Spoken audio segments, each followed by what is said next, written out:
It's Tuesday, the 28th, July 28th. It's Peter Cullen's birthday. Did you know that? No, I Isn't did that not know funny? that. That is Yeah, funny. yeah. Recording today is Peter Cullen's birthday. Peter Cullen, voice of Optimus Prime. I do believe he turns 71. That's a lie. I'm making that up. I have no idea how old he is. Hold on, let's find out. Let To the me. Google machine. Peter Cullen turns 85. Wow. God damn, Peter Cullen, go you. Yeah, if I can get it. 71, I was grossly incorrect. I Yeah, you done fucked was a up. You, teenager in that time. yeah, you de-aged that bitch. Did I ever tell you the fake story of how I met him? What the fuck does that mean? So I was in Paris for a job, and I was sitting at this cafe, outside of this cafe called Le Cafe. And who do I see across a few tables from me other than the voice of Optimus Prime himself?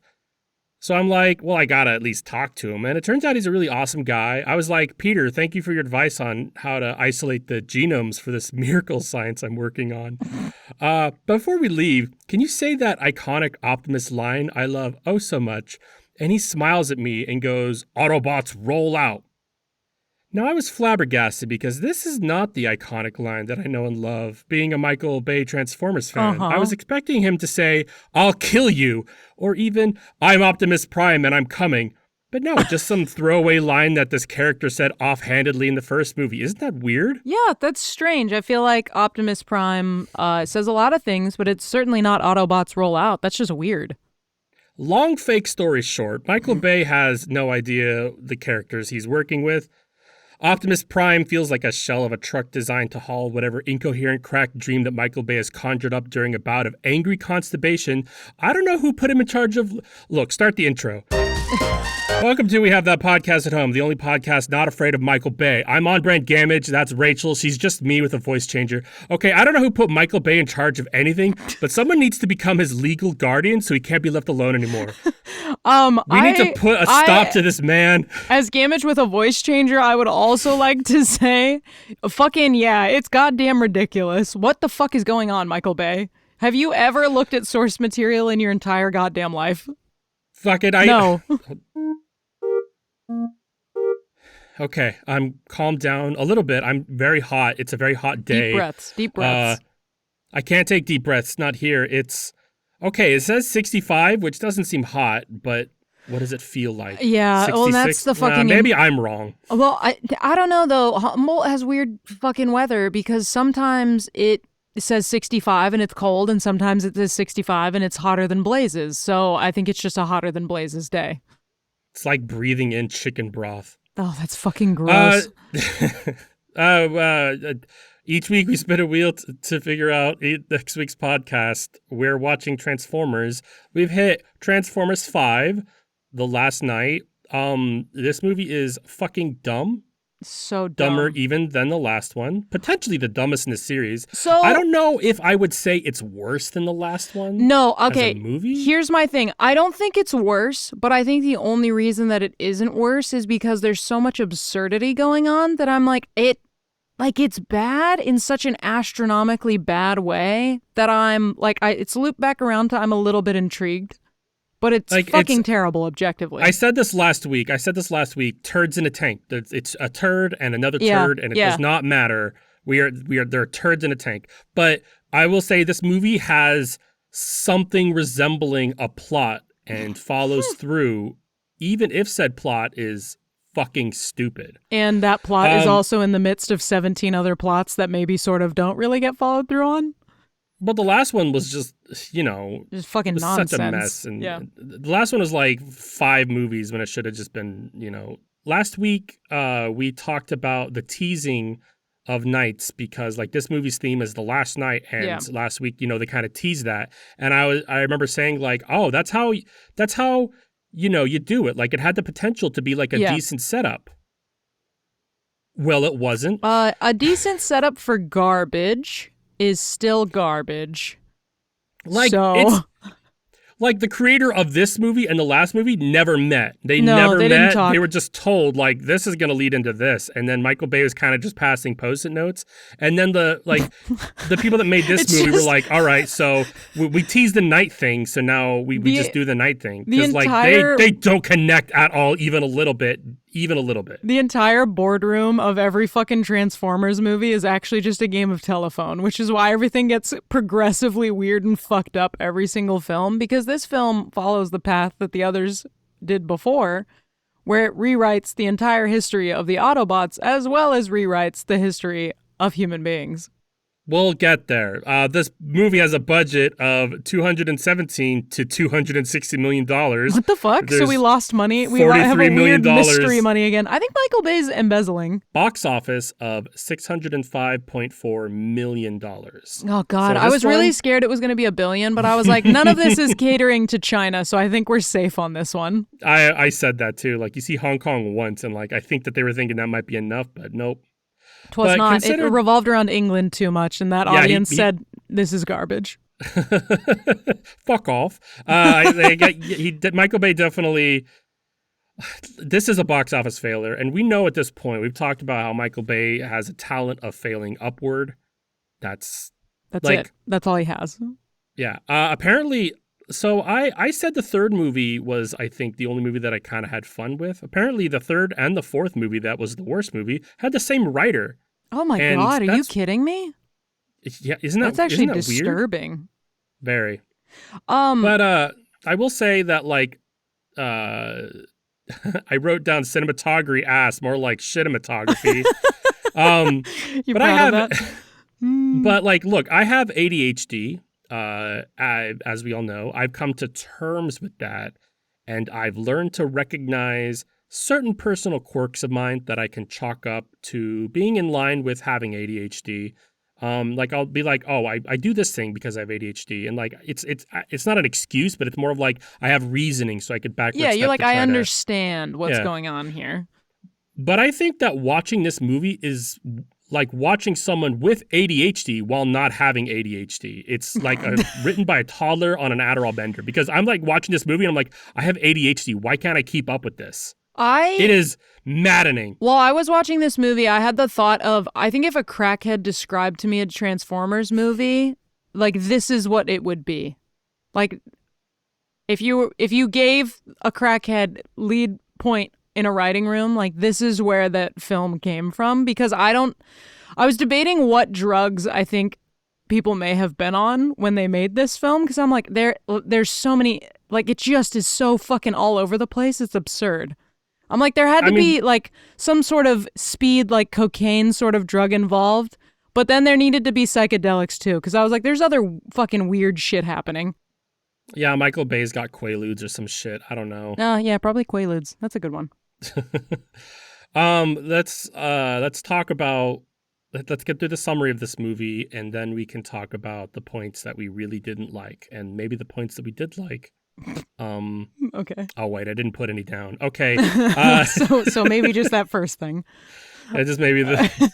So before we get into the summary, I would just like to note that at one point before we recorded this episode, Gamage texted me, "This movie is bananas." I texted you that on Saturday. I know. But I rewatched it today before we recorded this episode. And as I was watching it, I was like, there is actually no other way to describe this film other than this is bananas. Because I was like, this is crazy, doesn't work. This is what, like, it just, none of it does it justice. This is bananas really captured the only way that you could possibly describe this film. We're going to rag on this movie like we did the last movie, but I think the last one is like, here's why it's bad. In this one, like, I can only kind of explain why I feel like it's bad, and you kind of have to watch it and know why it's bad yourself. Like, it's definitely one of those. If we really delved into all the reasons why this movie was bad, I think we would be going like line by line through the script. And this would be a 28-hour episode. And we're not going to do that. So we'll do our best to describe to you the major themes of why it's bad. I'm almost prepared for this to be our shortest episode, because like I have our talking points, and they're kind of small, and like I'm I'm kind of just gonna yell for a little bit and then go into a fugue state, which is fine Yeah, because I it's think that's hotter than acceptable. balls. I think you yell in fugue state, I'll yell in fugue state. We'll talk about music and we'll call it a day. That sounds fantastic. Yeah. Actually, yeah, let's do it. All right. England, the Dark Ages, where King That was a Arthur quote and from his the movie, by knights. the way. Yes. Where King Arthur and his knights of the Round Table struggle to fight off the Saxons until Merlin gets the help of an ancient order of knight Autobots or something. He gets quote unquote magic and buffs the army, maybe, sort of, leading them to victory. He gets like a I don't mean to. I don't. Yeah, I don't mean fucking to robot interrupt dragon. you, but yeah, I don't mean to like. I don't want to like interrupt the summary, but like I put down the buffs because I don't know what he actually does. He like casts a spell or something, and their sword like glows. I don't know what that does. Yeah, like it explained fuck all. And then he just rolled in with a big mechanical dragon. And I was like, if that's all you did, that would have made sense. The magic sword thing never came back around. Yeah, like their armor glows and their sword glows, and it's like, oh, but then like a giant 3-headed dragon just tumbles into the whole army, murdering everybody. So I don't know, including the quote unquote good guys and bad guys. Any of this happened. Yeah. I apologize. I'm gonna try not to interrupt you a whole lot. Well, that was a nonsensical fucking start to the film, so I think it's fair. That's fair, yeah. So in present day, Optimus Prime repeats his warning to his enemies that, quote, I'm coming for you, while being a frozen corpse in space after, I don't know if you guys remember this, he Iron Manned his ass out of the atmosphere. Said frozen corpse crash lands on a wayward, ruined Cybertron where he awakens to meet the Cybertron goddess Quintessa, who brainwashes him into Nemesis Prime and tasks him with getting Merlin's staff, the new MacGuffin of this film, and killing Unicron with it, who is also Earth, I guess.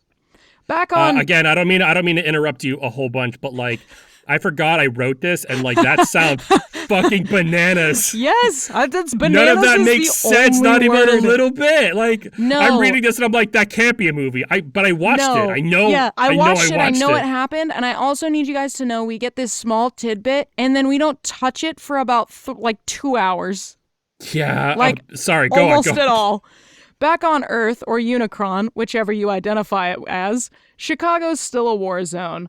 On rescuing the teenaged guerrilla fighter named Isabel, Cade Yeager gets his very own MacGuffin that leads him on a very profound journey of self-discovery. Haha, just kidding. He'll be led around by talking cars. It really livens up his dull life of hiding dinosaur robots in his junkyard. Meanwhile, Unicron horns are growing out of the planet and the US government has taken notice, so they reach out to the leader of the Decepticons because it went so fucking great last time. And what are the chances that the Decepticons would ever deceive them again? So they call up Megatron again. They call up Megatron, who demands the release of his crew in a Suicide Squad montage style. Cade has an assistant. That's it. The sentence is about the same amount of attention the movie gives him.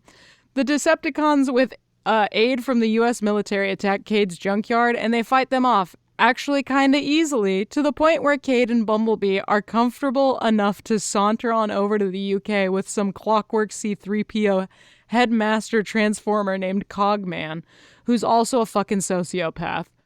They're the kind of live in the head... Wait, hold on. They're the kind that live in the head, in case you were wondering. That was like a personal note. So he's a headmaster. A headmaster is a type of transformer where their entire spark and being are in the head. That's why sometimes a transformer will like be beheaded and the head will still be talking. Oh, okay. Makes sense. It doesn't, but yeah. Sure. Don't lie to me. Also, do you mention this in your... Actually, you know what? I'm just going to wait. Yeah. Cade meets Merlin's descendant, Vivian, and Sir Edmund Burton, who reveals he's part of the Order of Witwickens, like witches, get it? Who have been allies to the Autobots for hundreds of years, because of course they have. He buys them a submarine to go find Merlin's tomb where the magic staff is. They're attacked... God, hold on. Sorry, reading this, I'm like, am I high? They're attacked by evil Optimus Prime, who takes the staff, but then becomes good because Bumblebee talks to him. But then Megatron takes the staff from him, and then the Knights show up to kill Optimus. But then Cade summons Excalibur and fights them off. I'm sorry. That was a run-on sentence. Did it sound stupid as fuck? My bad. Meanwhile, Cybertron crosses past the moon and begins to attach itself to Earth, or are we calling it Unicron now? Whatever, it doesn't fucking matter. Anyway, Megatron goes to Stonehenge to bridge the two so that Cybertron can open some kind of portal to siphon energy from Unicron or some nonsense. Sorry, this is mostly from memory as Amazon decided to autoplay a different movie called Ick, starring Brandon Routh. It's not very good, but it holds like a masterpiece compared to Transformers. You know, I really enjoy Brandon Routh. Why isn't he more of an A-lister? Superman was it, really. I know it sucked, but he played a great Superman, and I'm prepared to die on that hill. I guess he was a main character in the Arrowverse and a villain in Chuck, but that's TV famous, and he was also a vegan in Scott Pilgrim and played the shit out of Todd Ingram. Oh, I just looked him up and I forgot we were going to watch The 9 Kittens of Christmas, which he's also in, so we'll have to get around to that. Anyway, Sir Edmund Burton tries to stop Megatron with his gun and gets blown up. There's a final battle. Optimus rides a dragon that's actually 12 guys, but let's not talk about that. Vivian gets the staff and Bumblebee shoots Quintessa in her face, so they win maybe, I don't know, but she survived and it's some sort of post-credit scene teasing Unicron. And that's essentially the fucking film. Yep, game over. Yeah, the first point I'd like to discuss is that Megatron's whole squad got, as you described and I also described in my personal notes, a Suicide Squad intro for them to literally immediately die the first time we see them do anything. Not all of them, but yeah, mostly. What the fuck was the point? Well, let's start with did you watch this movie as a kid, Rachel? No. I watched this movie as a kid or as an adult until recently, and I was going to say I feel like I wasted my life, which is true. But also, I'm like, I did enjoy this more than the last one, but only because, again, bananas. Yeah. All right, so let's talk about the main theme of this movie, which is the Da Vinci Code or something. I don't know, fuck history, and I kind of hold to that. No, I literally think the theme is fuck history. That's it. I feel like a trend in this. I feel like a trend in this series of episodes that we're doing with Transformers is making offhanded comments, like joking, only for it to pop up in the next movie like some kind of twisted wish.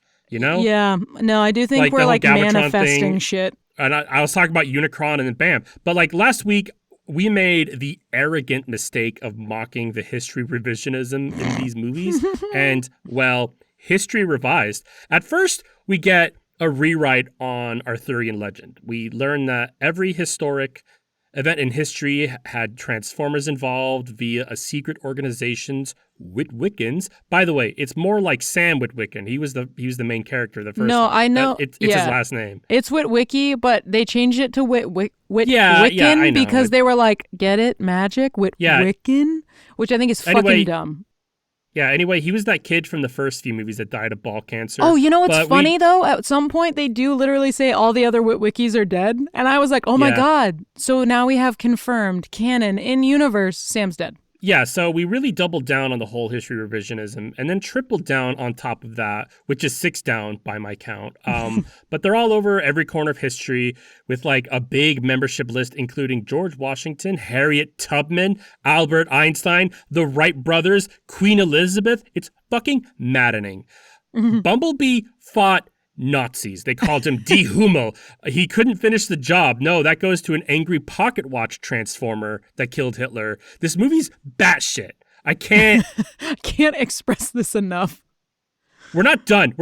Then no, we not even quadruple close. down. That's 24 down now, by the way. We're 24 down, and the Earth itself is a transformer, Unicron. I joked that we went all the way back to rewrite the dinosaurs, and they laughed and went back even further. It's ludicrous.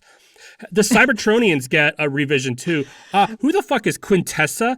Surely we're not talking about the Quintessons, the ancient beings of manipulators who are definitely not the creator of the Transformers. Is that the implication here? Like they don't right out say it, so I can't be sure. But like if it is like there's the Quintessons are just lying to Optimus Prime that they're the creators, it could be a fun plot point. Like we do see Quintessa transform into a human being and talk to Unicron in something resembling a post-credit scene, so it could be a setup for the next movie, but their track record on setting up for the next movie isn't great. It's low. Not great at all. Pretty it's bad. Actually pretty bad. It's awful. I'm tired. I'm Mm, we gotta watch more. We gotta watch 2 more movies after this before we could, I watch just the one I wanted to watch in the beginning. I gotta be honest, I kind of hope the next 2 movies are this bananas because I was fucking lost through a lot of this film, but I was also at least interested because I was like, we have 27 different weird ass backwards plot lines and nothing's real anymore, so I'm a little bit intrigued. From what I remember that Bumblebee has something close to coherency. Bumblebee is not a good movie, but it's like a neutral movie. Like you Okay. watch it, like it holds itself up against the rest of these movies. Are we Like, gonna fucking okay, go back in time to when Bumblebee's a fucking Nazi killer? uh, after that, but yes, we're going back in time to Bumblebee before the events of these movies, which I think completely revises these ones too. You know what also is revised in this film is they're talking about every time they touch base on like you said, like when Autobots actually like started with the planet, and I just love that they were like, it's not just the Knights of the Round Table, it's literally the entirety of every historical event now. So I'm like, okay, how do we retcon this further, guys? We're the planet now, as you said. So I'm really I fucking don't curious want what they're gonna suddenly, well, like, the universe is an Autobot now. The sun. I don't know anything about the movie that just came out. I think it was a couple years ago now, but I'm pretty sure it exists in the revised Bayverse. Like Transformers 1 came out, and that's not a part of the Bayverse as far as I'm aware. But Bumblebee and the last one are, but they're like a branch timeline or something. I don't know. We'll What have to the watch it to fuck? figure it out. I don't know, Rachel. All right. Yeah, no, One no, thing no, at a no, time. fair enough. We'll get there. We're asking fucking crazy people for logic. I get it.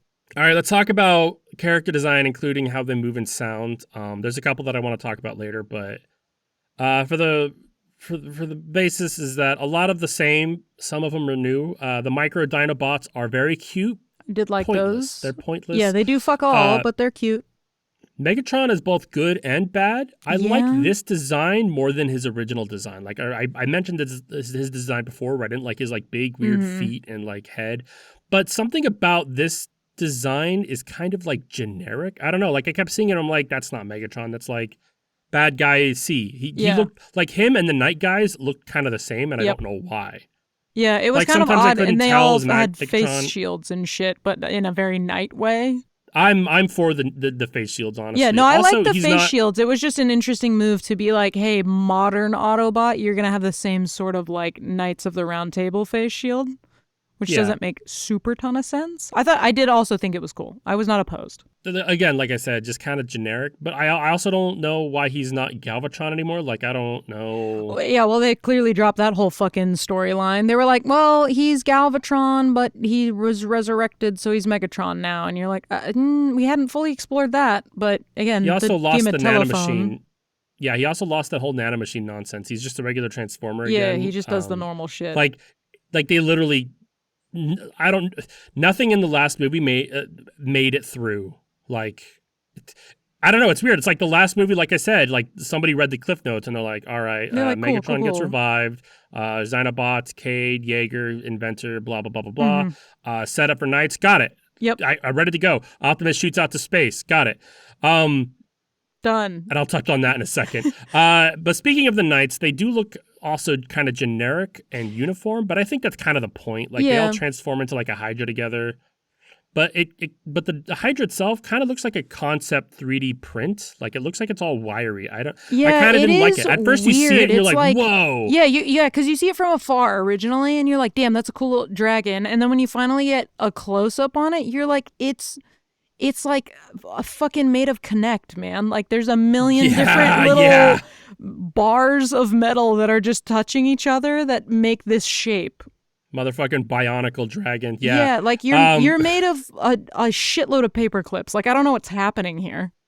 Anyway, so humans are very sweaty in this because of the lens flares. We've brought but it back, It's okay yeah. because they also change clothes like every 4 minutes. Dude, what the fuck was up with that? I was like, I think 5 different times I went, when did you have the time to do this? We're in the middle of a battle scene and you've changed underwater. outfits like twice. I don't fucking understand.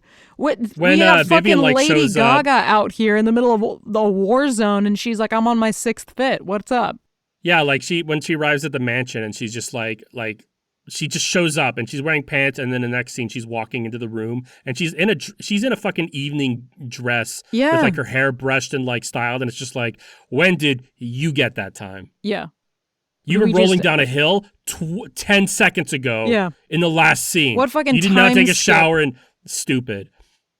And it also, Cade has light pink lips the entire movie. I don't know if you caught that. It's hard to look at. Yeah, all well, the he time. has. I don't know why I fixated on it, but I did. What I fixated on what I fixated on wasn't his lips necessarily, but his skin around his lips was so white, and the rest of him was designed to be tan, so it like looks like they spray tanned him or something, but he sucked in his lips when they did it. Yo, that I And think so you, it I think looks you nailed weird. it.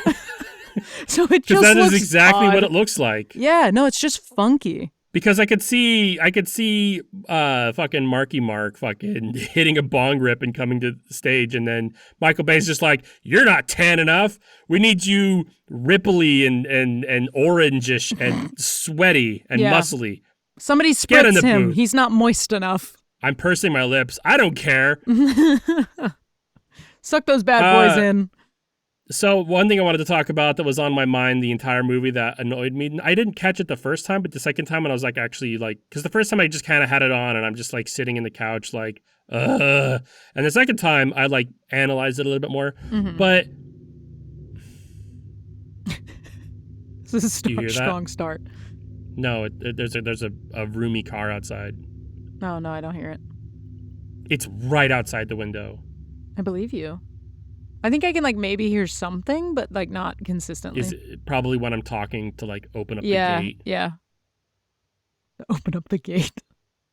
That's what it. That's No, what it no, I is. know. That's It's a funny phrase. Are you driving away? We're here to stay, they said. I live outside your house now. This car is so extra. Sounds It is. accurate. I guarantee it. Oh, we could just shoot this shit till it's done. Are you excited for Spider-Man? Because I'm fucking stoked. I'm very excited. Yes, I'm very excited. Fucking sick of the minor. Like normally, I like have the tickets bought like a month in advance, and then this time it showed like Spider-Man coming soon, no date on the website, and I'm like, all right. And then like literally last week, I'm like, all right, it's Thursday, it's Friday now. Why can't I buy tickets? So I emailed them and I'm like, hey, are you guys going to release this on the day? Because if not, I need to make other plans. But like what? I just want to know what The fuck is going happening. on? Yeah. And like it showed me like movie times to buy tickets for movies all the way up to this Monday. So like What the fuck? like Okay. yesterday. Yeah. So I'm like, all right. And then like Saturday, Sunday, Monday. And I'm like, Monday. And I'm like, okay, I could buy tickets for movies today, but I can't buy tickets for movies tomorrow. Can you guys figure your shit out? What the hell is going on? So did you get tickets or no? Yeah. Okay. So the tickets like finally went up like evening yesterday. Like they finally my popped God. up and I'm like, fuck's sake. And I'm like, yeah, Jesus. like, and they were filling up fast. Yeah, no, that's a weird move for a movie that you're gonna sell out of pretty freaking instantaneously. I wonder if there's like a new rule or something. I don't know. Anyway, the guy's gone. So Okay, cool. the guy's like a mile away. I could still hear his car. That's it's fucking insane. It's like Brittany says it's a Mustang. I thought it was like a Charger, but like it's one of the newer ones, and it's like super brum, brum, brum, brum, brum, brum. And like sometimes I think that like they start the car and they like kind of just let it warm up before they go, and I'm pretty sure you don't have to do that with newer cars. Like I'm pretty sure that's an old kind of we gotta get the pipes going. Like new cars, that's don't mostly older need cars. to do that. New cars, it's like you that shit's been on for 2 minutes. You good to go. Anyway, I'm probably not gonna cut this. Just leave all of that in there. Yeah, the fucking noisy car. So back to Michael Bay. Can you fucking pick an aspect ratio, fucking please? Dude. This movie switches aspect ratios constantly through the movie. Like, it's messy as shit and it makes you look like an amateur. Like, it's widescreen, full screen, widescreen, full screen. This isn't that movie to to do that kind of thing with. Like, it's just you so can kind of swap it with like unnecessary. artistic things, but like this isn't artistic. No part of this film was artistic, to be perfectly honest. It took me a minute to notice that, but I was like, why do I just hate everything about what's going on? And a large part of it was that the aspect ratio was just flip-flopping the entire film. For like scenes that make no sense. Like, Yeah, there'd be it's just like, unnecessary. all right, we're IMAX now, but like, what are we zooming in on, this wagon? I don't understand. I just really needed you to have 4K HD IMAX for this wagon wheel. Enjoy. Next bit I wanted to talk about is everything's on fire in this movie, and I'm not sure Constantly. why. Like, in addition to lens flares, there's small fires everywhere. Chicago is like 6 or 7 years ago, but the city's covered in tiny fires. Like, it just happened. It looks like a post-apocalyptic film the entire time we're in Chicago. It doesn't really make a whole lot of sense because I'm like, don't get me wrong, there was an apocalyptic level event in Chicago, so I understand that part. But I'm like, it looks like we're like fucking 20 years into Fallout. Like, I don't understand what's happening here.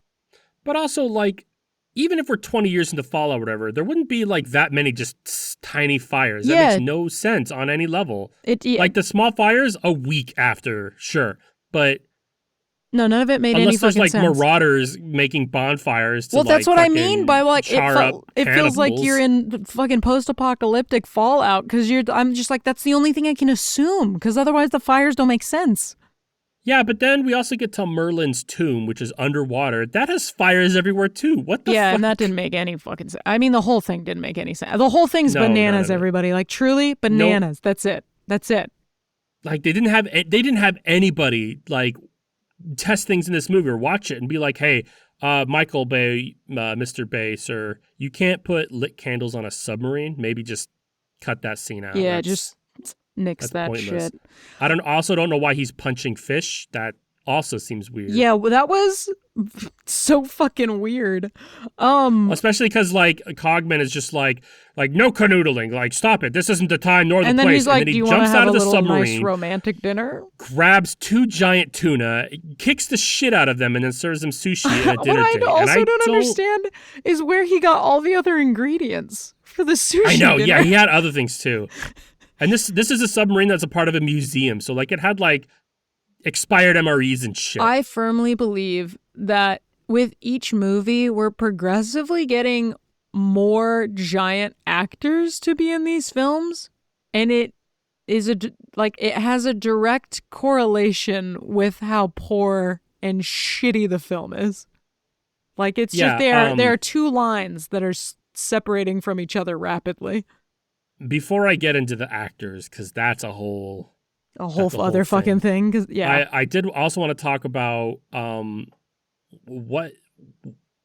what's the tone of this movie, because all of these movies have these issues, but I think this one had the worst issue kind of creating a tone, because it's a constant whiplash of, this is a sad, somber moment. We meet this like 14-year-old girl, and she's going through some shit. Her family were killed in the Transformer Chicago thing, and she's crying. Her only friend Transformer just died. But haha, jokes. Let's make jokes now. We're jokes.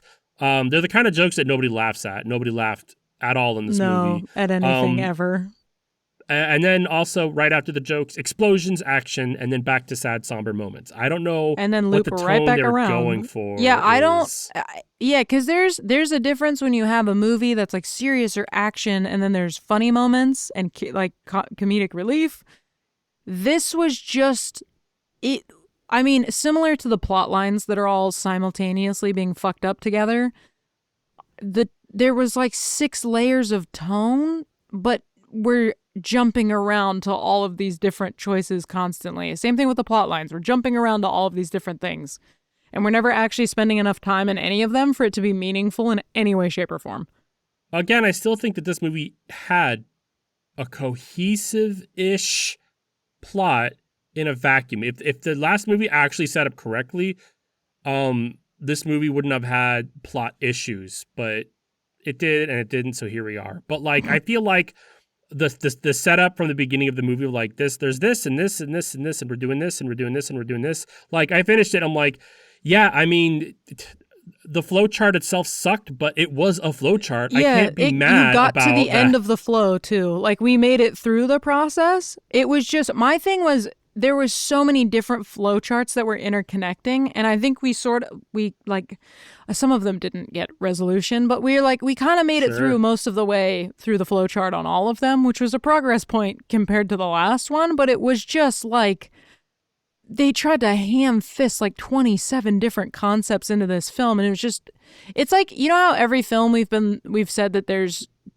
like it really that halfway through they should have just stopped because this was a whole story, and then they continued and did a whole other one. This one Yeah. just instead said, what if we did 6 at once? I still think the last one is way worse at that, but I agree for the most part that like we probably could have just trimmed the fat. And again, I feel like the last movie could have just been half of this movie in it to Yes. like kind of even it out. Like the whole Optimus leaves and becomes evil, and then this movie he returns. We could have done a whole Return of the Yeah. Jedi thing, and It could oh, have is been he a whole evil? Is he thing. good? Blah blah blah. But no. Yeah, there was like 3 or 4 things that we could have cut from this movie and then done what you just said, and it probably would have been 2 halfway decent films next to each other. I wouldn't say halfway decent. Halfway too Comparatively. decent. Halfway too. Yeah. Is that not halfway decent? Yeah, no, yeah. No, when I said that out loud, it did make You're sense. like, So yeah, I realized. Hmm. halfway too decent. Well, because when somebody says halfway decent, it means like It's like a glass is half full versus glass is half empty. You're like, that was too optimistic. yeah, it's half like because I've said that's half decent, but that means I enjoyed it to a level. Whereas like this is like I didn't enjoy it, and Yeah, well, and I halfway feel to like decent implies that even if it got halfway to decent, you're like, I'm still upset about it. yeah, like it's fine, but I'm not happy. Not Next remotely. plot point. Let's talk about how bloated this cast is. Holy I think a big fucking issue with this movie is how many people are in this. Not Transformers. I feel like okay, we could probably trim a little bit of that, but like this movie casted a lot of people and we got a lot of older characters. They could have just been left behind. Yeah, I that would not didn't have need to even be in noticed. there. Yeah. This is supposed to be like a newer chapter. They made that very firm in the last one, and I'm like, stupid, but okay. But then we get like the general back. Here's Yeah. Lennox, I think his name is. Agent Simmons is back. Yeah. For some reason, for some back and forth with Edmund Burton, which I believe the whole Agent Simmons, they got John Turturro back for like a phone conversation, and Yeah. he's clearly reading the script on his phone. He's clearly, all right, I can do an hour of acting, and Yeah. you pay me big money because they want me back. That's clearly what's missing from the last movie. Yeah, right? I mean, obviously this was going to solve all of our problems was these throwback characters. He's clearly like, I have an hour. I'll film for an hour. Give me the script. Well, Oh, the planet is Unicron, actually. haha. Go to the library and This you'll guy see real? that. We also get a bunch of newer characters, too. Like that, too many. Similar to the serve many no plot purpose. points. It's like, hey, maybe save some of these for later. Because Like- you're underutilizing the concept that you're trying to introduce here, and so it's becoming meaningless. Yeah, Cade still has his daughter, but she went off to college, so she's gone. So instead, Cade finds and adopts a 14-year-old orphan girl, Isabella, and she could have not been here, and that would have been fine. I don't know what purpose she served in this movie. My deal is, I don't know what purpose she served in the movie, and clearly they were trying to go for like this father-daughter relationship thing, but then she is not present for massive chunks of time. And then That's what I'm saying. This film, also the shit was driving me nuts. There are so many scenes where there should have been like a quick scene that resolves like what is going on. And instead, you just jump to the next thing that's happening. So it's like fucking Isabella Merced's character, the kid, is up on the fucking Cybertron planet. And then they blow up a bunch of shit. And Cade and the other chick lady, who is also half present for the film, fucking leave. And then Isabella Merced's character's just where? She's where? Who the fuck knows? I just realized that you messed up earlier when you called her Isabel. It's because you're calling her by the actress's name. Her character name is Isabella, and I thought that was weird. That it's like it's Isabel is playing a character named this is your Isabella. first time out of the gate. We want to make sure you respond to your name. Yeah, I forgot that was her name, but like at first I'm just like, oh, this bitch is ad-libbing the script again. That's fun. But no, it is just that. Also, Cade has an assistant who I don't recall seeing ever after Act 1. He's a funny black man, and then he's done. Shows up like a little bit, and that's that. Yeah, again, useless. There's nothing count. going on. I did like that his doesn't character. Count. That's back tax. For the brief moments that he was around, I was like, damn, wish you were here more. But I guess not. I'll see you in another 2 hours when you show up for 3 seconds. Bye-bye. It's very clear that, like, okay, the first act of this movie where he has the junkyard and Isabella and this other guy who I don't even remember his name, but like they were making a different movie. Yes. But then halfway through they went clearly, and you know what? I'll actually get to this the next point. I also want to talk about a different character before I get to that point, because I feel like Tony Hale is also in this movie. He's the most un-Tony Hale role I've ever seen. Tony Hale, he plays Buster in Arrested Development. He's the one-handed guy. Arrested Development? No, you watched The Office, but not Arrested Development? Okay. No, I've never watched Arrested Development. I have watched weird. snippets That's wild. That's of it weird. here and there. Anyway, so he plays Buster. He always plays Buster, but this one he's very serious and kind of competent, but it's in like a funny way. He works for like the NASA, but like it's that guy. Very nothing. Yeah, character. I know who you're talking about. Also, he's Wheatley one-handed is back. in Arrested Development. Oh, I guess you didn't get that far. He loses a hand. And I've seen episodes. He's just always had two hands. A spoiler, I guess. It happens in like a couple episodes into the maybe I don't remember, but okay. It's also fine. Wheatley is back, which was weird. He's the smaller kind of angry one, voiced by Tom Kenny. It was the other smaller weird one that was in the last movie. one. Yeah, I do but like. I don't know why they swapped them out. I do like this smaller weird one more. So like, sure, I was like, why... cool, you're back. But again, he was there for 5 seconds and then gone. It's like Michael Bay just swapped him. And he's like, nobody will notice. Well, I noticed, you bitch. You rat bastard. So I want to talk about Stanley Tucci, which What's happening? What's happening? So Stanley we see Tucci, Stanley are you Tucci. blink twice if you're okay? No, okay, I think he's fine. So I have a theory. Let me get through this, and then I'll talk about my theory that I just made up. Which is probably true. I'm looking forward to it. So we do see Stanley Tucci. He's in this movie. He's playing Merlin in the beginning of the movie. And there's a whole subplot with Vivian being Merlin's descendant so that only she could wield the staff. And I was like thinking, okay, I see what they're going to do. She's going to get kidnapped or something. And then we would see Stanley Tucci reprise his character Joshua Joyce from the last film to come back in. But no, Joshua Joyce is That was too intelligent gone. of a choice, Gamage. It's like Stanley Tucci had like a 2-movie contract and was like, fucking write me out. I don't care how. Just for get the me love out. of God, please. I think that the first half of the first act of this movie had like a plan that was gonna work with in tandem with the last movie. But then Stanley Tucci was like, fuck this. And then Michael Bay was like, what I want to have this girl too. And that created this kind of whole thing. So like, from the second act on, it became a completely different movie that was a nightmare. And like that's why it doesn't make any sense beyond the first act. Like we have new characters, they're bonding, and there's new stuff, and then all of a sudden, but Cade needs to go to the UK and do all this other shit, and it's like, oh, okay, here we go. Yeah, this movie, it was a completely different movie by that point. Now that you're saying it, and particularly using the word like in the first act, this movie does feel like people were just given segments. Yes, and, yes. This movie there was multiple like writers different too, writer rooms for each of these segments, and none of them spoke to each other. Yeah, that's what I'm saying. It really, that is the correct encapsulation of this. Because what the fuck? Stanley Tucci played Merlin. He was a drunk, and he played the shit out of Merlin. I'm like, yeah, he did. This is funny. I was expecting him because like only his descendant, and I'm like, and it would make a little bit of sense. He's the same actor, so it makes sense of like, oh, he's also Merlin's descendant. Isn't that weird? Yeah, but no. Fuck me. False. I really I want to guess. know how much of this movie's budget was spent on that massive medieval scene in the beginning.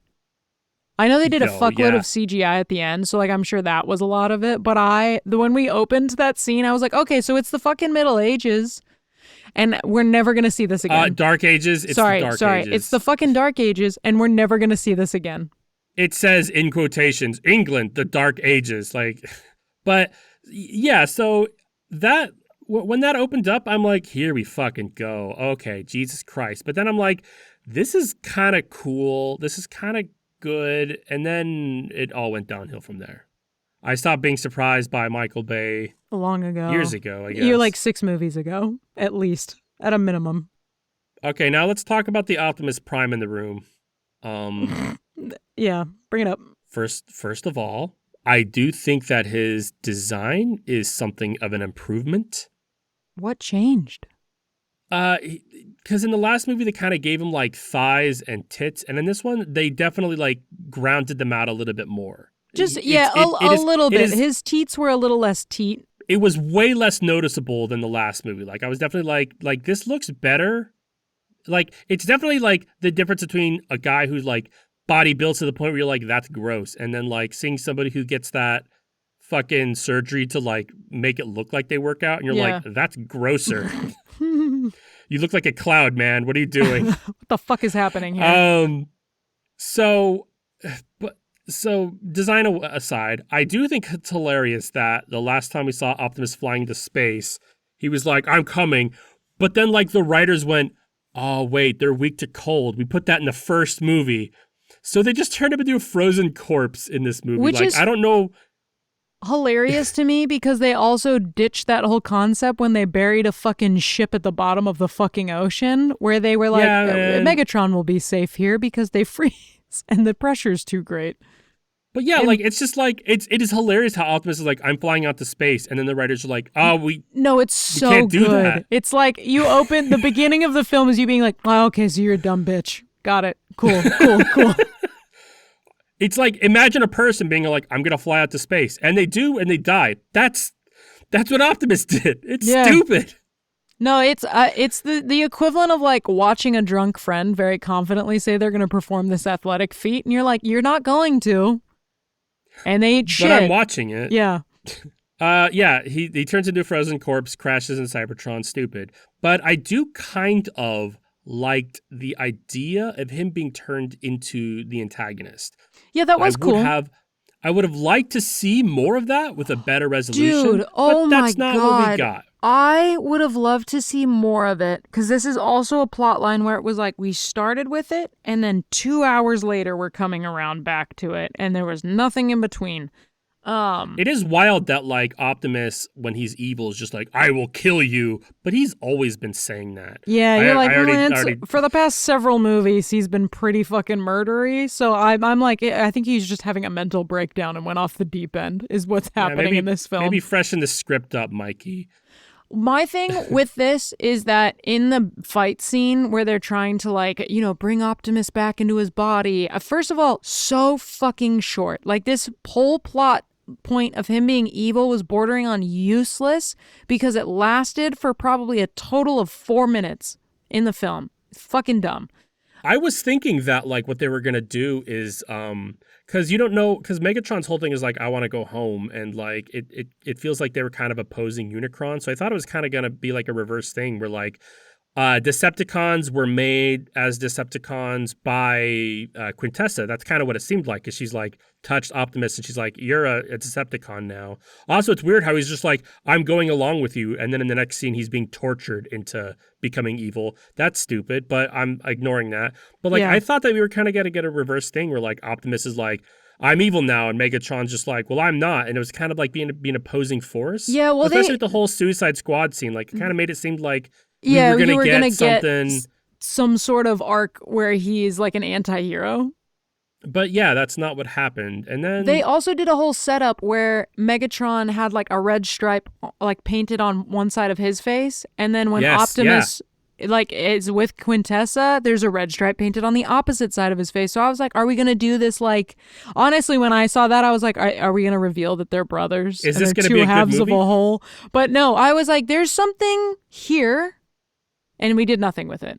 The part that really fucking pissed me off about this, so it's really short storyline in sum total of this massive fucking 3-hour goddamn movie. Annoying. But we get to the part where Optimus like comes back into himself and he's like, oh my God, what have I done? And I'm like, so far, nothing. And then Megatron just takes the fucking magic staff from him. And I was like, we couldn't have gotten to the point where he like handed it to Megatron first or something. And then he goes, what have I done? Because I was like, so far you've done fuck all. You just had like some beef with B, but he's fine. So literally nothing. Doesn't make any fucking sense. But I mean, my issue with that scene, I mean, other than the whole him remembering because he's about to attack and then Bumblebee's just like, I can talk now. And then Optimus is just like, I haven't heard your voice since Cybertron, which is objectively incorrect. They were talking, they were shooting the shit in the first movie. Bumblebee's like, I can talk now. And Optimus is like, cool. Great to hear your voice. Aside from that, yeah, like, but apparently he forgot all of that and now we're here. But the part that I didn't like about the whole thing is that fucking Optimus is getting his ass kicked by the fucking knights, and then all of a sudden Cade summons Excalibur, and it's just like, who is writing this? Who is writing this? I need you to stop. Okay. So, Cade has Excalibur. Think about that for a minute. Every Arthurian myth you remember, the singing sword, the sword in the stone, like it's only the worthy can wield it. Cade fucking Yeager, who was like, hey, can the little pterodactyl Dinobot catch me a Bud Light? Yeah. Cade Yeager. Of Excalibur. all fucking people. What? Cade Yeager is equal to King Arthur. Yeah, same. Those are the same guy, Gamage. Clearly. But look at these two still pictures. same. Tell me the difference. There is none. I hated all of that. What fucking... they did this a little bit in the last one, and I just let it go while we were talking, but where the fuck did physics go in these fucking films? Because how is this little scrawny human, like, compared to these massive skyscraper, like, well, maybe not skyscraper, these big-ass fucking robots, and he just pulls out Excalibur and, like, blocks. Dog, Yeah. what? Well, okay, so this is actually established early in the movie. So, in the very, very, like one of the first scene we see him, he pulls out like this big Cybertronian shotgun and shoots like 3 shots, and his arm does not move at all. Yeah, we've established that recoil and physics don't affect him. Don't apply.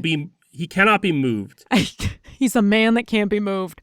There was one scene where I'm like I was about to get mad, where like he was getting shot at by like drones, and I'm like, oh, he should be dead, because they do that a lot. But then like it showed that his weird Excalibur / Venom symbiote thing was like blocking the bullets, and I'm like, noodles its way around his body. That's not a stupid thing. Okay.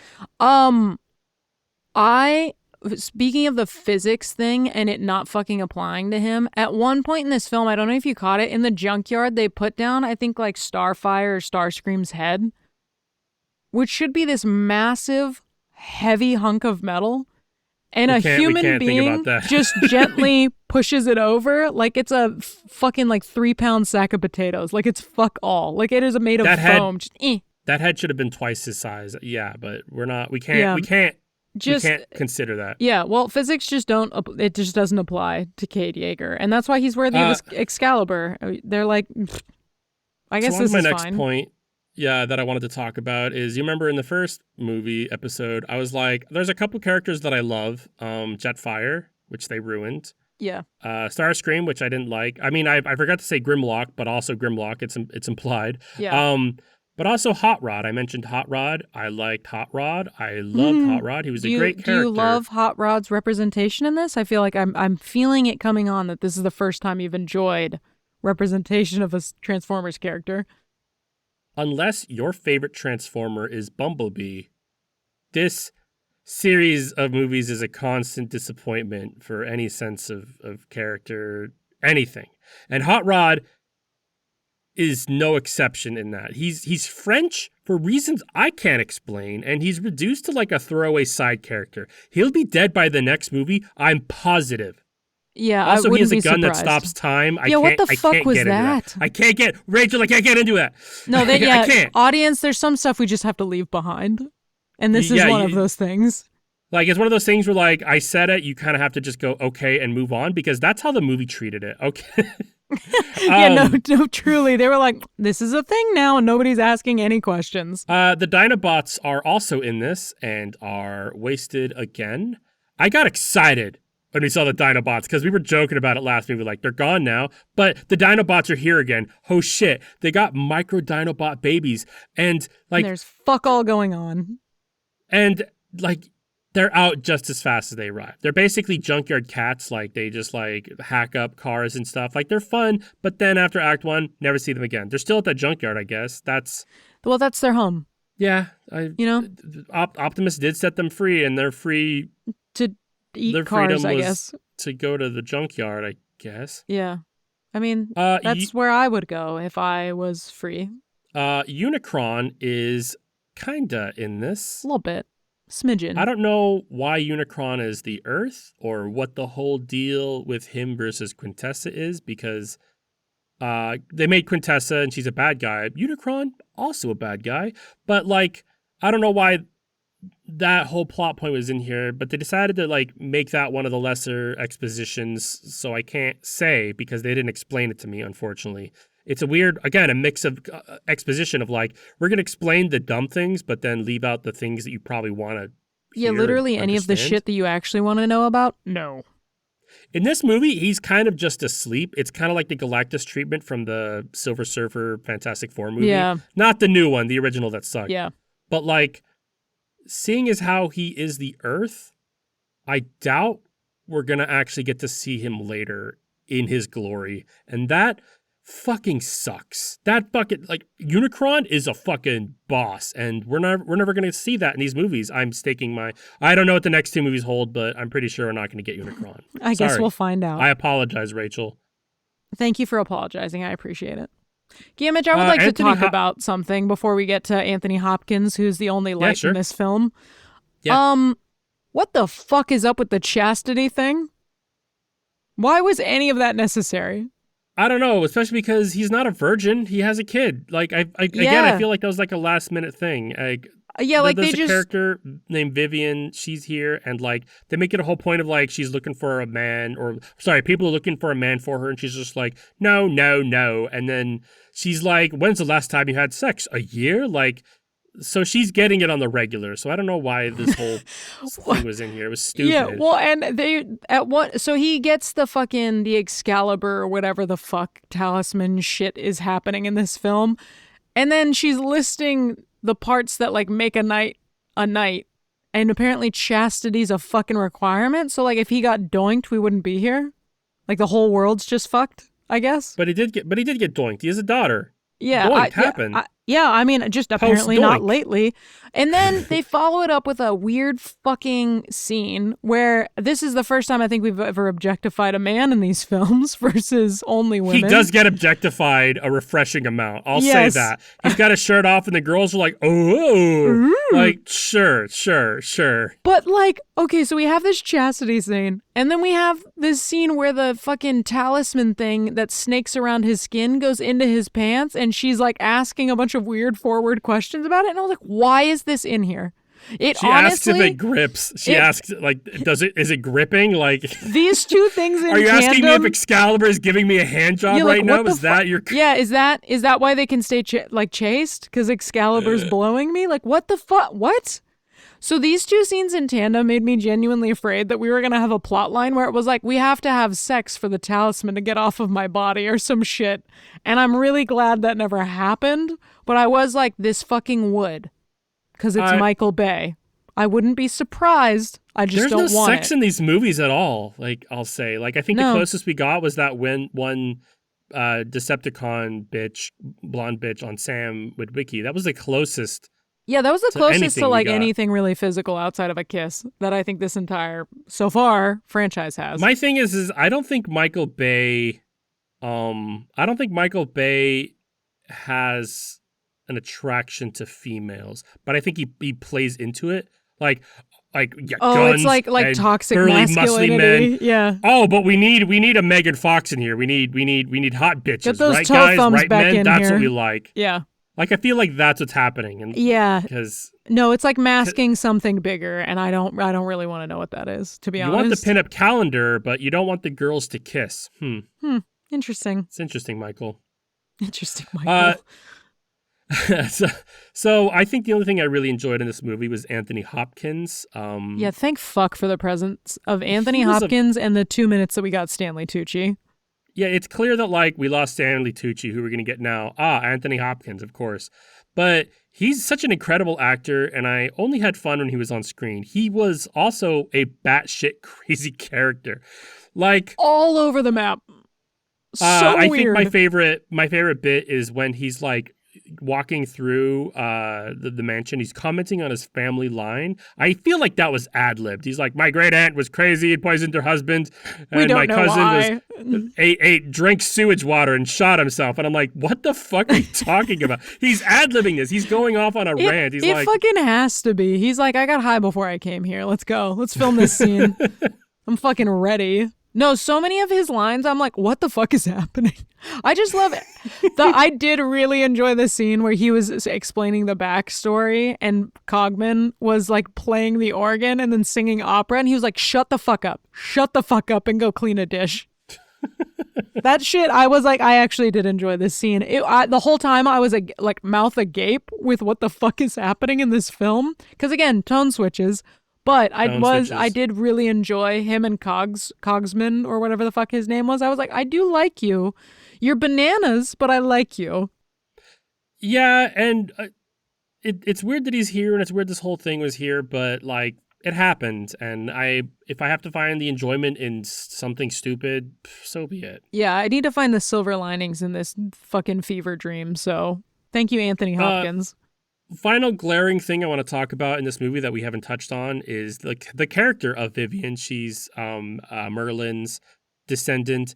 And in my opinion, I think she's Michael Bay's attempt at writing a real woman, because it's clear that Michael Bay sat down and listened to the criticism regarding how he approaches female characters. And I think I cracked the case on that, honestly, he's being reminded, like, we need to have hot chicks. But then, like, he was corrected. He's like, oh no, girls think too, and they have their own thing. So he's like, okay. So he came back to the drawing board with Vivian, and it's his interpretation of how he thinks a well-written character should be. And it's still not good. It's, in fact, kind of bad, and she's just like the other ones, but like with a British accent and a college degree. But it's like a step in the right direction, I guess. Yeah, like it's not terrible. It's terrible, but in the but I just mean like relative to where we were before. I'm like, yeah, okay, like, all right, progress, I guess. Like, you only objectified her like once, and that's major. Again, they objectified Marky Mark more and made it so that Vivian was like, I had the hots for hubba hubba, but like, you know, we had fucking 4 movies of the opposite, so why not switch it up here? Yeah, balance it out a little bit. Yeah, I think Michael Bay's an alien. With the way that he like wrote women, it's like, have you just discovered like what a female is because you just watched like a bunch of TV or something to learn about culture? But again, I think he's having the woman in here as eye candy because he thinks he's supposed to. I don't think he's actually attracted to women at all. You said alien. I think you're right. Specifically, I think he's an alien like Roger from American Dad. Yes. Very much so, yeah. Yeah. That's Michael Bay. Michael Bay, is you're Roger from American Dad. Done. Sold. Public Monster. We did it. Put another stamp of approval on this one. The Mystery Machine's at it again. Damn, we're so good at this. Oh my God, I listened to a podcast where they talked about the Public Monster, and I was like, oh my God, I know sort of some of these things. Did they say it was the train? No, they didn't, so they fucked up. They're amateurs. Okay. Fucking hey, Rachel, weak. What have you been listening to? Gamage. Yeah? Did you know that Orville Peck put out 2 new... technically, it's 2 new songs, but they like lead into each other? Yeah. So that's my recommendation for this week is that Orville Peck put out it's technically like a single because it's sort of Yeah. it's two things, but they unite as one and kiss in the middle. Would that be Um considered an EP? I know it's not, but like EP you stands for know, extended play, and I like two songs think that lead into each so. other that are singles, that should be an extended play. Am Yeah, I it's wrong? listed as single and I feel like that's silly cuz I too wanted to call it an EP and I was like, I'm not a professional, but that's what it feels like. Anyway, Orville Peck put out an EP. It's called Too Little Too Late. It has a song called Prologue, Eulogy of a Man Turned Mule, and it has Emmylou Harris, Noah Cyrus, Allison Russell, and perhaps more people that I'm not going to list. And then it has the song Too Little Too Late, and it's Orville Peck, so it's fucking good. And also, I like Noah Yeah. Cyrus, so it's fucking good. Did you see his interview about how he talked about on a bet? I don't listen to me. Go find the actual interview. It's really really good though. Orville Peck is a champ. Holy shit. But yeah, I think his music's great, and I'm glad you recommended that because I didn't recommend that this week. I'm going to look up that interview when we're done. What have you been listening to this week besides Orville Peck's music? Charlie XCX brought out a new album. Did you Oh, listen to it? yeah. That was gonna be the other thing that I suggested, and I was like, I'm gonna leave it because I bet you Gamage is gonna talk about it. I was like, I was kind of gambling because I was like, it's really a toss up. Like you might talk about Orville Peck, but I was like, I think because it's an EP, Gamage isn't gonna do it. Yeah, I definitely like to actually talk about albums unless it's like a single that's like so Yeah, special. But you listen to it, I take it? yeah. I'm not like I Yeah, okay. haven't listened to all of it, but I started listening to it, Yo, and it is pretty good. that second half is ugh. So the album's called Music Fashion Film. I've seen a lot of mixed feelings about it. I know that a lot of people don't like it because it's too different or trying too hard to be artsy, They can suck a especially dick. after Brat and how a lot of people only got into Brat. But like that's kind of the point of this album. Like I adore this album so much, and it's less boppy than Brat, but that's working as intended. This feels like a response to Brat.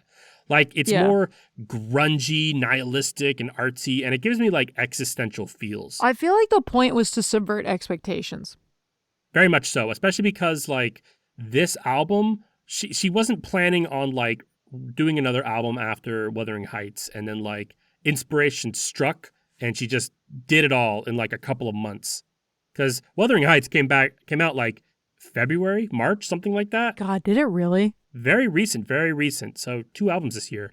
Um, I don't want to say that this album is the opposite of This Music May Contain Hope by Ray, but it makes me feel good in the same kind of way, but in reverse. Does that make sense?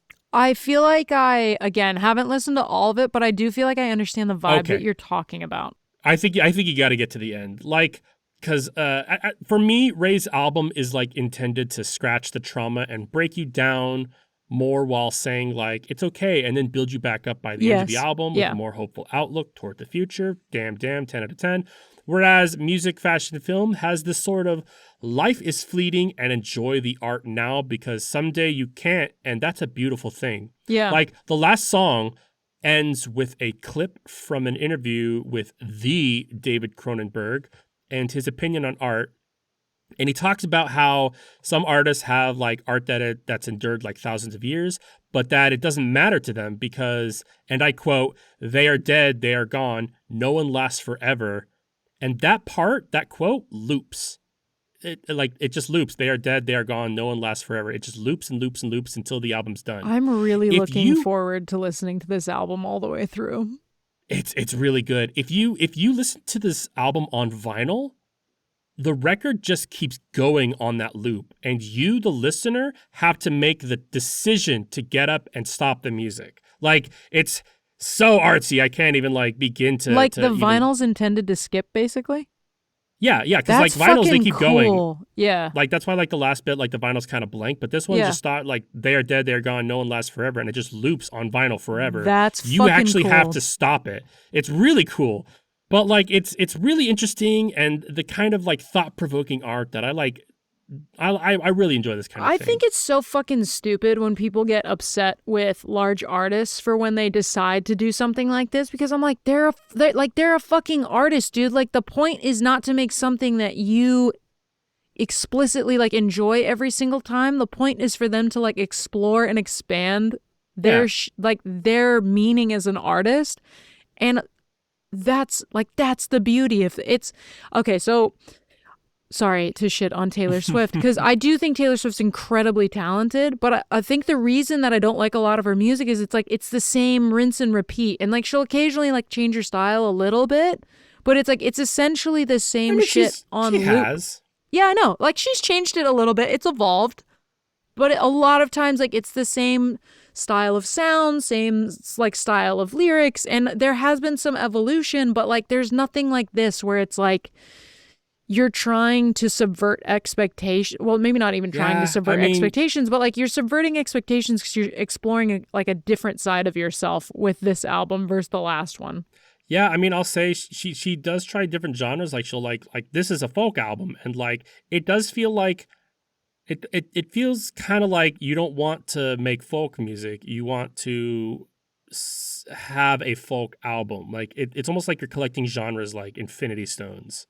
I don't know. Taylor Swift reminds me of Chinese food in Korea because a lot of food in Korea is just Korean food with a slightly different twist. So it's just Korean food with a Chinese twist. It's not Chinese food that's adapted to Korean culture. It's just Korean food with a Chinese twist. And I feel like that's Taylor Swift. It's just Taylor Swift with a folk twist. I mean, you give me any Taylor Swift song I've never heard before, and I could be like, that's Taylor Swift. I know that's Taylor Swift. And it's... There's no subverting expectations is my point here. Yeah, it's I don't want to say it's generic. I don't want to like shit on Taylor Swift, but like it is like because they are deep and they are her own personal experiences. Mm-hmm. Like she's no, a it's wordsmith. Not like she's it's not bad does. by any means, but I like this is why I don't come back to Taylor Swift constantly is because I'm like I'm not getting anything new from this experience. Yeah, I'm definitely like I'll listen to an album and be like cool, and then probably never come back to. Yeah, like, there's a couple songs I'll come back to, but. And again, I repeat, this is not an expression of she's not talented. She's a very talented, like that's why it costs like $2,000 for a shitty nosebleed seat. Like she is a talented artist and she has a lot of showmanship, but it's just not my vibe. It is funny that you decided to bring this up while we're talking about Charlie XCX. Yeah, because of their beef. Choice. Yeah. Yeah. There's a song on here that might be about her. It might not be. I don't want to talk about it. But it's I not do want worth to talk discussing. about. Like I agree with the whole I never fault somebody for saying I like their early stuff more than like when they got too artsy. Like that's your opinion and that's fine. I do like it when an artist is like, I want to make this and they make it. And I enjoy that. Even if I don't actually enjoy it, I like the fact that they're still, they're making it. Yeah. Like, hell yeah. Yeah, you're doing your thing. But like I think too many people have become overcritical when an artist attempts to do something deeper, or just something like new. How dare this party pop woman make complex songs about us being creatures? The fucking nerd. I just think absolutely it's so none of silly when when people get up in arms because somebody tried a new style because this is how we get new blends of genres or new sounds. Is this person who's maybe like really good at this one genre decided to try something totally different from where they started. Absolutely. And that's how you find a new sound and new genres like that. And it's fucking cool. Sometimes they're duds and that's totally fine. Yeah. But absolutely. That's the whole like you can't practice makes perfect. You have to try some shit out first before you get there. Anyway, about favorite songs. I like every song here, honestly. It's a really short album, so just maybe listen to the whole thing. It's 30 minutes. You could bust that out in a morning commute. If I had to pick one, Camera might be my favorite. It's really good. Persona is also really good and might be about Taylor Swift, but that's everybody's speculating and arguing, and I don't know where I stand. I kind of don't care.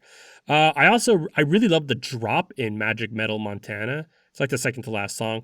Card Declined has a very powerful message about like defining yourself within consumerism. Really, just every song was a banger. The album cover is great too. It's like a black and white photo of John Cale, Mark Jacobs, and Martin Scorsese in the order of music, fashion, film in Charlie's apartment. It's crazy that she wrote all this in just like a few short months after Wuthering Heights. Yeah, it's pretty wild that she put this out so fast. I was impressed when I saw that it was released, because when I first saw it, I was like, oh, cool, like she put out a single, and then I was like, oh my God, thrilling. Yeah, I remember rock music came out and everybody shat on it because they're like, oh, she's rock now. And it's just like, stop. I need you to chill. This is a single. Every time a woman makes a single, we all fucking poop our pampers over it. Like, remember the whole Sabrina Carpenter thing? Mm-hmm. Like, oh, man's best friend. Oh, she's slutty and it's bad and stuff. She's a and then whore. Olivia Rodrigo wearing children's pajamas. Like, you guys need to stop. Oh, I have to send you a video related to that. That is so fucking funny. Is it I think I know which one it is. Yeah, you might. What the fuck is his name? The guy from The Office. Yes. I forget his name too. He's the shut up about the sun guy. Yeah, it's so good. It's really funny. Oh, that shit made me cackle. It was quality. But I get, you know, when you have to strike while the iron's hot because inspiration will bleed away fast if you like don't. No, truly. So this is like a fun album to just have, and like it's really good. I've been Off-Brand Gamage. You're like, I'm done now. Thank you guys for listening. If you liked what you heard, or you also think that Optimus Prime's boob inserts should come back, like and subscribe on whatever your most favorite podcasting places. If you want us to talk about a thing, you can email us at whtpah@gmail.com. That's @gmail.com. You can also follow us on Instagram at We Have That Podcast at Home, all one big long word. Or follow us on Blue Sky at WHTPAH. That's what on Blue Sky. Next week we'll be doing more Bayverse, which means there will be Bumblebee. More strange, confusing things to unravel. You sound like an Alzheimer's patient. I know that's what it's called, but you being like Bumblebee. Anyway, so that'll be what we cover next week. I've been Off-Brand Rachel. Oh, goodbye. This has been We Have That Podcast at Home.